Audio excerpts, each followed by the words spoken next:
O senador Renan Calheiros protocolou a PEC apelidada de Pacotão da Democracia, onde ele propõe uma série de crimes e penas que, segundo ele, seriam em defesa da democracia.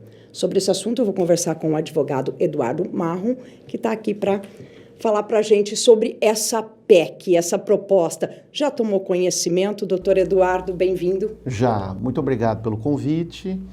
Acho que a proposta, como qualquer outra proposta, é uma reação política ao momento.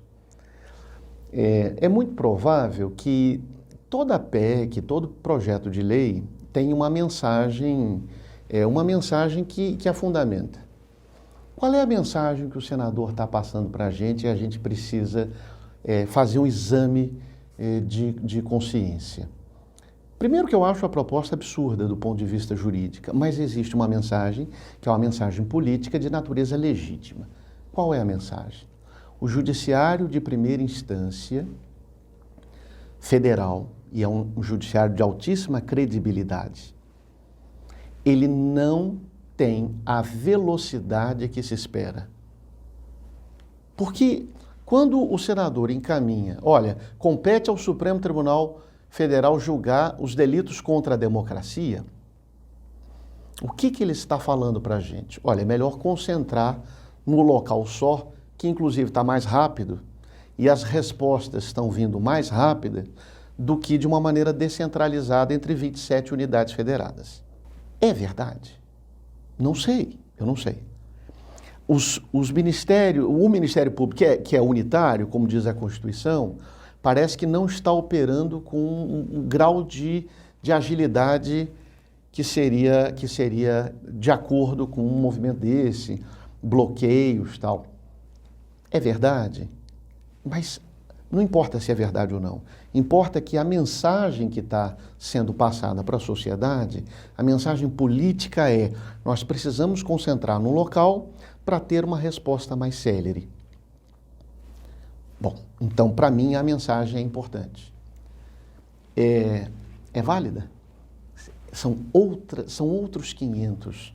A gente precisa compreender o movimento de natureza política, porque é um movimento de natureza política, e depois cuidar do aspecto jurídico. Então, politicamente, a discussão é muito importante. Não será o caso de especializar determinadas varas federais? Por exemplo, várias varas federais foram especializadas de 15 anos para cá, 20 anos para cá. Vara que cuida apenas e tão somente do crime organizado. Por quê? Porque há 20 anos atrás foi uma demanda. Lavagem de dinheiro, surgimento de lei específica para crime organizado. Bom, então é importante especializar. Vieram juizados especiais. Então existem varas da Justiça Estadual e Federal especializadas. Veio especialização da vara que cuida de mulheres, na Justiça Estadual. Então, esse é um movimento de política judiciária que vale a pena discutir. Não será o caso de especializar para uma determinada vara federal ou um tribunal que já é constitucionalmente equivocado a competência originária para cuidar desse tipo de delito? É uma discussão. Eduardo, agora juridicamente, é uma discussão política que a sociedade precisa fazer, porque realmente começou a ter um queremismo. A sociedade brasileira realmente reavivou um queremismo, só que é um queremismo, em vez de ser getulista, é um queremismo militar. E isso realmente é antidemocrático, isso realmente é inconstitucional. Como é que o judiciário vai responder a isso? Está aí a discussão. Ponto, a discussão está feita. Juridicamente falando, o que o Supremo Tribunal Federal tem a ver com isso? Nada. Isso que eu queria, só para a gente contextualizar, pela proposta apresentada pela PEC, a sugestão é que o STF seria o único órgão responsável para julgar esses tipos de crime? Isso é um absurdo. Agora, volto a falar, a proposta como padrão de discussão, como bola levantada para a sociedade discutir, bater e jogar, é ótima. Agora, isso é um absurdo. O Supremo Tribunal Federal tem as suas atribuições, que basicamente são dois grupos. O primeiro é um tribunal originário de determinadas ações. sobretudo o que diz respeito a ações diretas de inconstitucionalidade ou ação de descumprimento de arguição de constitucionalidade. Era para ser assim, mas o Brasil, lamentavelmente, albergou na Constituição de 88 o Supremo Tribunal Federal como recursal. Não era para ser assim. Não era para ser assim. O Supremo Tribunal Federal não era para ser última instância. Era para ser uma instância originária de processamento e julgamento de causas essencialmente constitucionais. Mas no Brasil a gente sempre quer mais uma instância. E eu também não vou me reclamar, como advogado, não vou reclamar disso. Mas, de qualquer maneira, essencialmente, estruturalmente, sistematicamente é errado. Então, nós temos o juízo de primeiro grau, estadual ou federal, os tribunais de justiça estaduais e tribunais regionais federais, temos o Superior Tribunal de Justiça e, como grau revisor, o que para mim já é um Frankenstein, o Supremo Tribunal Federal. Para analisar o quê? A constitucionalidade de determinada decisão, de determinado processo, que é muito ruim. De 15 anos para cá, o Supremo Tribunal Federal não tem deixado subir muitos processos originários para lá. É uma boa. Qual é o custo disso? Tudo tem um custo na vida. Qual foi o custo disso? Acabar com as decisões colegiadas e se concentrar nas monocráticas. É um custo. Se você não quer que venha um processo de Mato Grosso, onde o sujeito foi condenado a pagar X numa ação civil pública, ou o sujeito foi condenado a 12 anos de reclusão, ou enfim, quer dizer, a indenização de galinha, de vizinhos, etc. e tal, corta-se os recursos, o recurso extraordinário. Como é que se faz isso?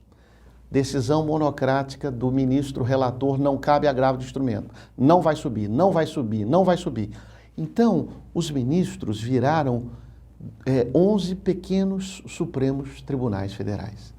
Foi o custo que o sistema jurídico arrumou para tentar conservar o Supremo Tribunal Federal como corte constitucional, dar superpoderes aos ministros, mais do que eles já tinham.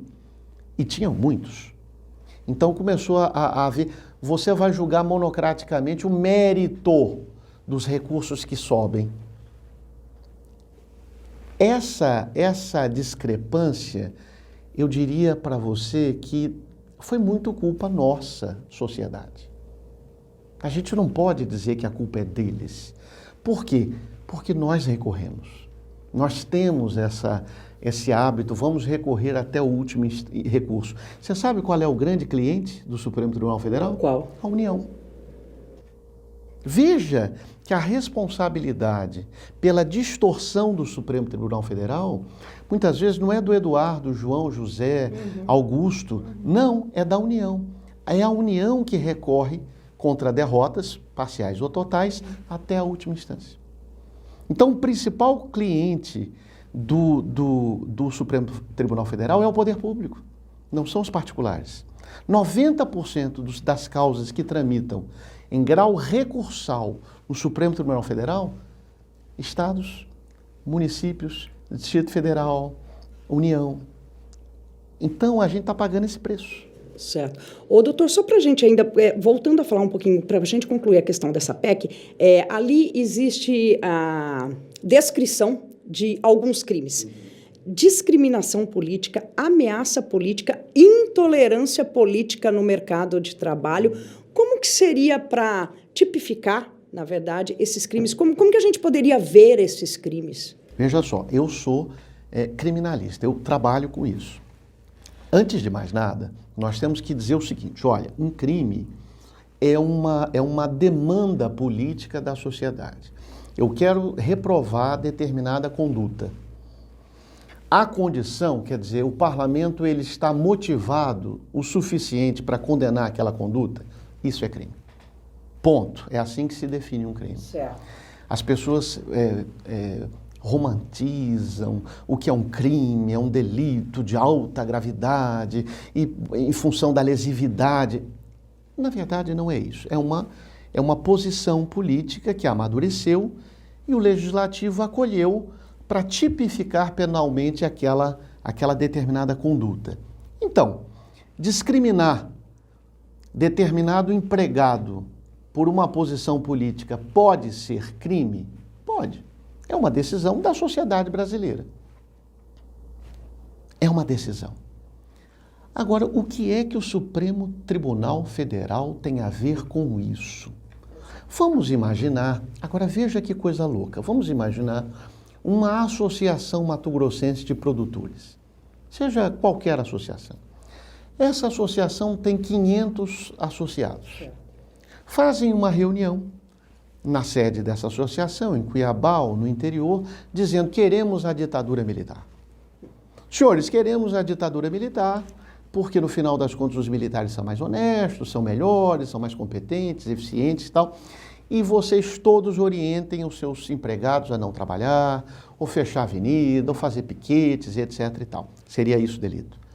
Tá, mas o Supremo Tribunal Federal analisaria o processo de 500 acusados? 500? O Supremo Tribunal Federal? Como instância única? Deixa eu entender.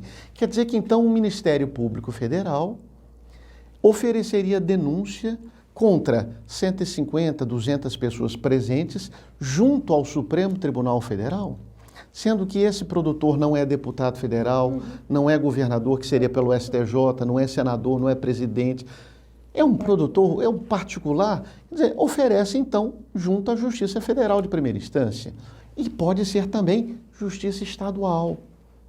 Depende da vontade do legislador. Pode ser ao juiz trabalhista, que eu não acho que seja o melhor. Mas é um crime essencialmente ligado ao aspecto laboral. Não sei como isso será amadurecido. Se é estadual, se é federal, compete ao legislador. Agora, o que é que o Supremo Tribunal tem a ver com isso? Se o Supremo Tribunal Federal, na minha leitura, está errando hoje em dia no avanço das suas atribuições que já são previstas, imagine o juiz, o Supremo Tribunal Federal julgando em primeira e única instância, ou seja, na instância originária, 150, 200, 500 pessoas de 27 unidades federadas, é um pouco ridículo, né? Para eles mesmos, inclusive. Certo. O senhor acredita que a proposta dessa PEC tenha acontecido neste momento em função da tensão política? E eu vou falar na prática, por exemplo, os bloqueios, as manifestações? Não, mas como é que acontece uma proposta? Uma proposta é uma reação. Então, o senador Renan e outros tantos que subscreveram estão reagindo. Olha, a gente precisa fazer alguma coisa.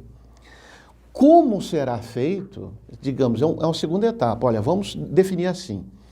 O Supremo Tribunal Federal, aí me parece, um bode na sala.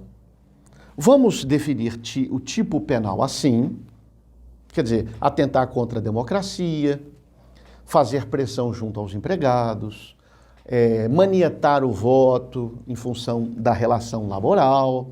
Vamos pensar assim, atuar como uma manada digital no meio digital, enfim, stalkear a pessoa em razão de questões eleitorais, demitir aos outros em razão... Vamos fazer esse pacote? Vamos colocar um bode na sala. Qual é o bode na sala? Supremo Tribunal Federal.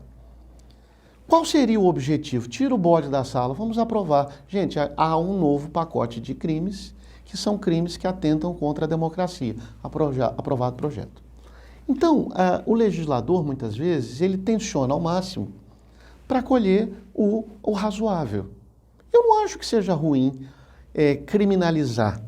Aliás, toda iniciativa de criminalizar, em tese, eu sou contra. Mas isso é uma vontade política do legislador. Vai criminalizar? Vai. Em geral, não resolve. O que resolve, em geral, são medidas de natureza civil. Porque o Brasil, ele, sobretudo as pessoas de maior condição financeira, eles contam com um sistema de prescrição. E você não pode abolir um sistema de prescrição. Isso é direitos humanos, isso é uma coisa... Você não pode eternizar um processo. Em geral, o que machuca, o que é eficiente...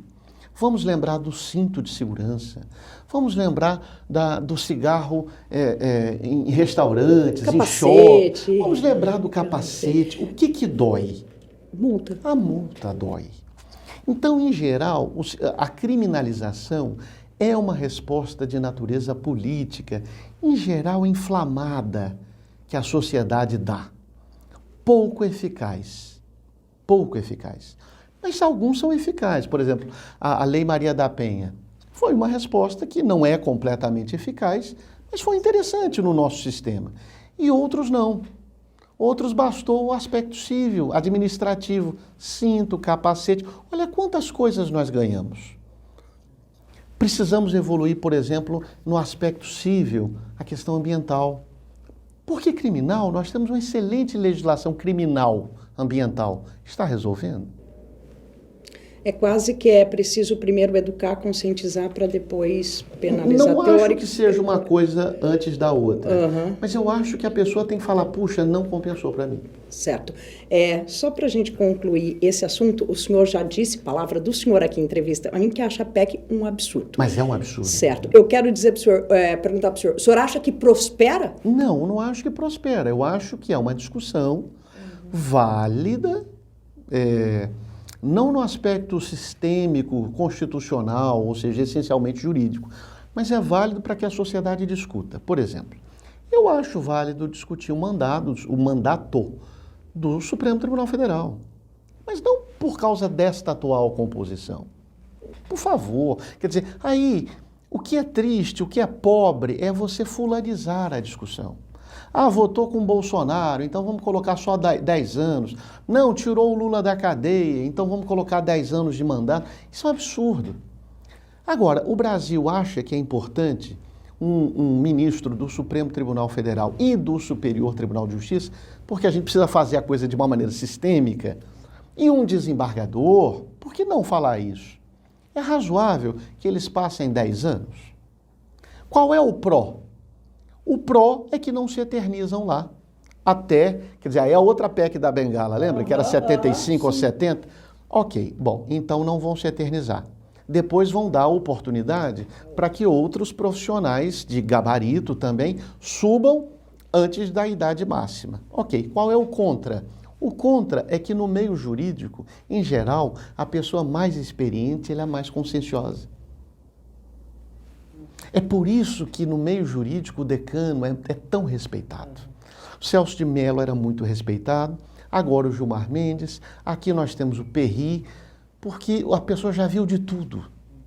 Então ele fala, não, só um segundinho, eu tenho a memória da corte. Então, o aspecto psicológico de você tratar com a memória da corte é muito importante num colegiado. Por que eles votam por último? Por que esse sistema? A gente tem que se perguntar, é uma hora boa de discutir isso. Por que a pessoa que entra primeiro vota primeiro? Não seria o contrário? O mais velho votando primeiro? Não, é para evitar, exato. Porque se o mais velho vota primeiro, o mais novo se acanha.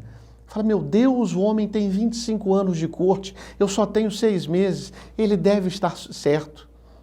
Em geral, vota o mais novo primeiro para que os outros ouçam um ponto de vista inovador, até chegar no mais velho.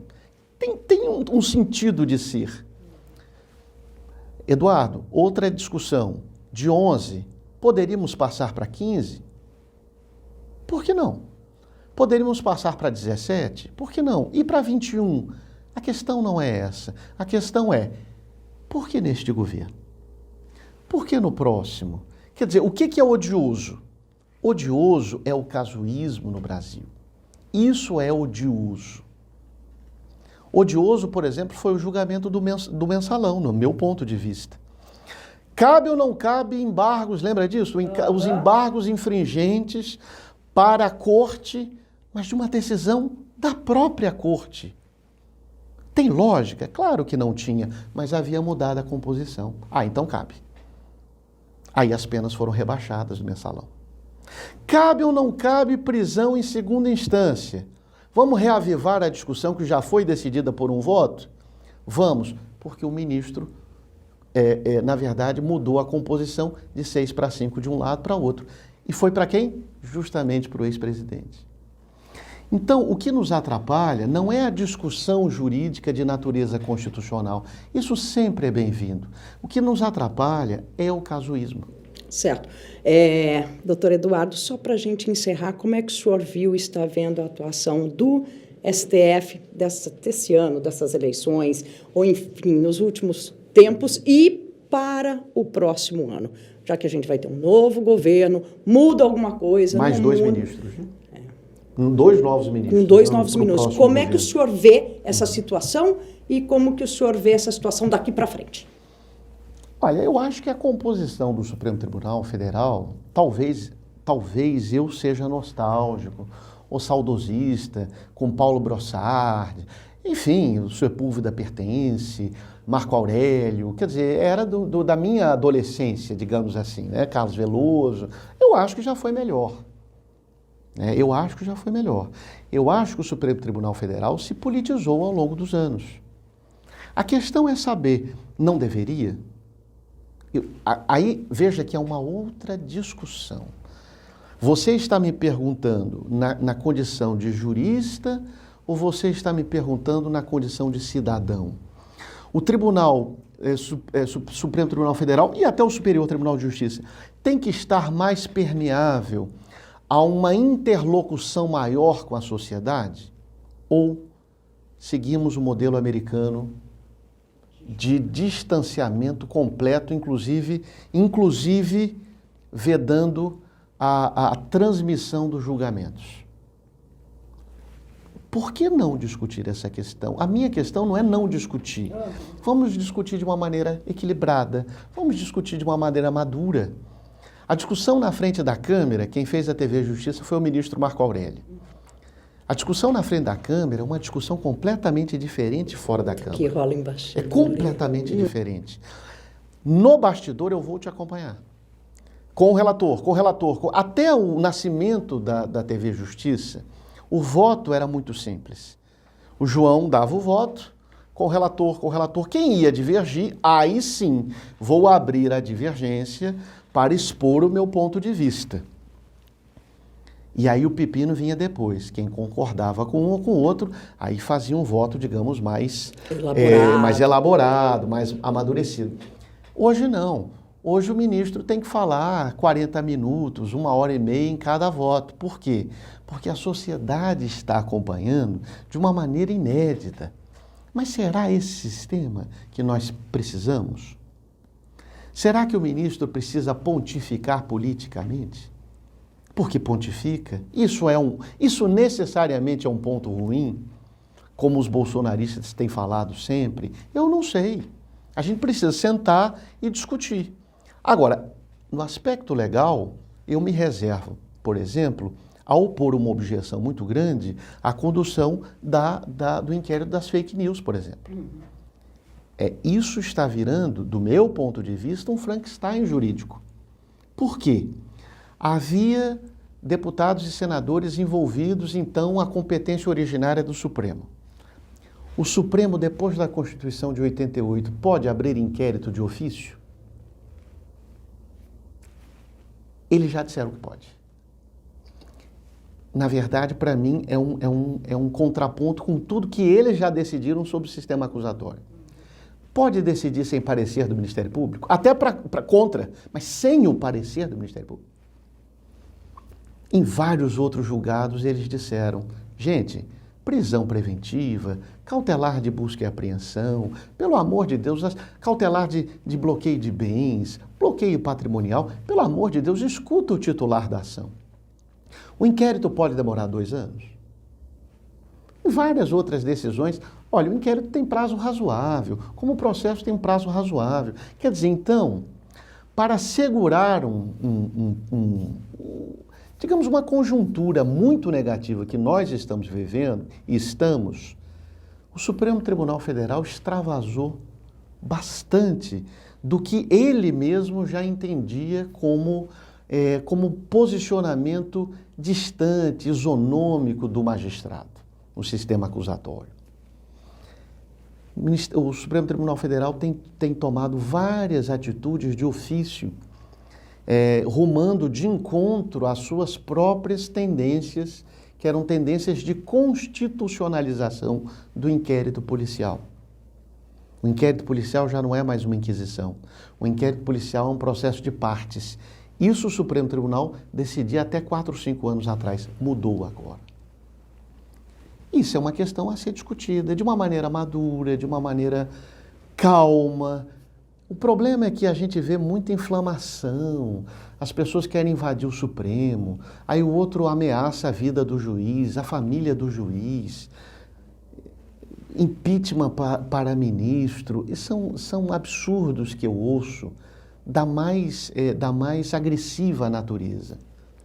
Vamos torcer para que as coisas se acalmem um pouco e aguardar o que vem por aí. Todas essas discussões são legais, muito legais. Prazo, mandato, rotatividade, número de... Tudo isso é bacana. Agora, desse jeito que está sendo feito hoje, é muito negativo para o nosso sistema. A coisa acaba no fim se perdendo, né? Esse era um pouco do objetivo. Doutor Eduardo Marrom, muito obrigada pela presença do senhor, pela participação. Tá bom. E maravilha. até a próxima. Espero que com menos inflamação, com mais calma, com os curativos já feitos e com as feridas cicatrizadas. Tá certo, muito obrigada, é o que esperamos todos nós. O Repórter MT fica por aqui. Até a próxima.